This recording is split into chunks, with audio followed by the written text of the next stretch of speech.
ಮಗಳ ಮದುವೆ ವಿಚಾರಕ್ಕೆ ಸಹೋದರರ ನಡುವೆ ನಡೆದ ಗಲಾಟೆ ಕೊಲೆಯಲ್ಲಿ ಅಂತ್ಯವಾದ ಘಟನೆ ಗದಗದಲ್ಲಿ ನಡೆದಿದೆ. 47 ವರ್ಷದ ಗಿರೀಶಪ್ಪ ಮೃತ ವ್ಯಕ್ತಿ.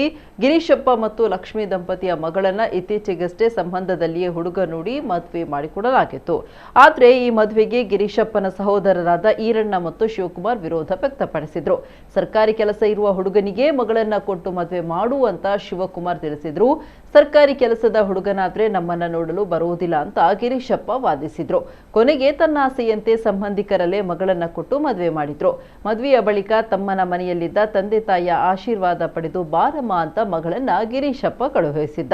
ಈ ವೇಳೆ ಮದುವೆ ವಿಷಯವಾಗಿ ನಮ್ಮನ್ನ ಕೇಳದವರು ಈಗ ಯಾಕೆ ಬಂದಿದ್ದು ಅಂತ ಗಲಾಟೆ ಶುರುವಾಗಿದೆ. ಅಲ್ಲಿಗೆ ಹೋಗಿದ್ದ ಗಿರೀಶಪ್ಪನ ಮೇಲೆ ದೊಣ್ಣೆಗಳಿಂದ ಸಹೋದರರು ಮಾರಣಾಂತಿಕ ಹಲ್ಲೆ ನಡೆಸಿದ್ದಾರೆ.